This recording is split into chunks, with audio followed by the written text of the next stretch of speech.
சின்ன ஒரு தேங்காய் ஓடு எடுத்திருக்கேன். அதுக்கு மேலே இருக்கிற நாரெல்லாம் எடுத்து விட்டுக்கோங்க.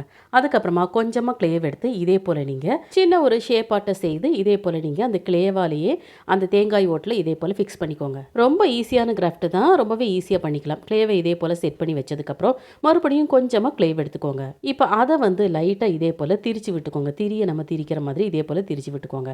இதை கை மாதிரி நம்ம செட் பண்ணிக்கலாம். இதே போல் நீங்கள் இன்னொரு சைடும் நீங்கள் செஞ்சு எடுத்துக்கோங்க.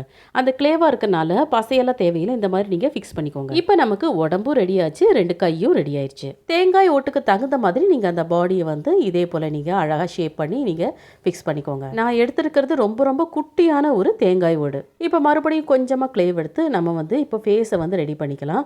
லைட்டாக அதே போல் திருப்பி விட்டு கொஞ்சமாக நீங்கள் கழுத்து மாதிரி நீங்கள் செஞ்சு மறுபடியும் அந்த கிளேவோடையே இதே போல் அட்டாச் பண்ணிக்கோங்க. கருப்பு கலர் கிளேவை எடுத்து நல்லா இதே போல் தேய்ச்சி விட்டு நீங்கள் ஹேருக்கு தகுந்த மாதிரி இதே போல் செட் பண்ணி விட்டுக்கோங்க. எக்ஸ்ட்ரா இருக்கிற கிளேவையெல்லாம் பிச்சு எடுத்துக்கோங்க. இப்போ அந்த தேங்காய் ஒட்ட சுத்திலுமா நீங்கள் கம் அப்ளை பண்ணி போமோ பீட்ஸோ ஸ்டோன்ஸோ எது வேணாலும் நீங்கள் ஒட்ட வச்சுக்கோங்க. மறுபடியும் பிளாக் கலர் கிளேவை எடுத்து நீங்கள் ஒரு ஷால் மாதிரியும் ஒரு கவுன் மாதிரியும் உங்களுக்கு என்ன டிசைன் தெரியுதோ அது மாதிரி நீங்கள் ஒட்ட வச்சுக்கோங்க. இனி நீங்கள் ஸ்கெட்ச் எடுத்து நீங்கள் கண்ணு மூக்கு வாய் இதெல்லாம் வரைஞ்சிக்கலாம். ஸ்டோன்ஸு எக்ஸ்ட்ரா அந்த தலைக்கு கைக்கு உங்களுக்கு என்னென்ன தெரியுமோ அதெல்லாம் நீங்கள் ஒட்ட வச்சிட்டிங்கன்னா அழகான ஒரு சூப்பரான கிராஃப்ட் ரெடி ஆயிடும். அவ்வளோதாங்க, தேங்காயோடு ஒரு கிளேவை வச்சு ஒரு சூப்பரான அழகான கிராஃப்டை நம்ம பண்ணிட்டோம். தேங்க்யூ.